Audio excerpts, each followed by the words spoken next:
سەرکردایەتی یەکێتی نیشتیمانی کوردستان لە شاری کەرکووک لە بارگای مەکتەبی سیاسی کۆبنەوەیەکمان ئەنجامدا بۆ گفتوگۆکردن لەسەر چەند تەوەرێکی گرنگێکی لە تەوەرەکان هەڵسەنگاندنی بارودۆخی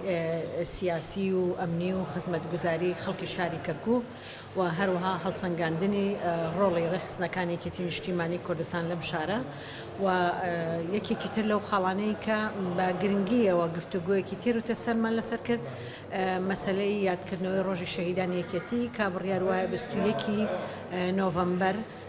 ئەنجام بدرێ و ئامادەکاریەکان بۆ یادکردنەوەی سەرۆریەکانی نیشتیمان چۆن بکرێ گفتوگۆیەکی تێر و تەسەلی لە بارەوە کرا و هەروەها یەکێکی تر لەو تەورانەی کە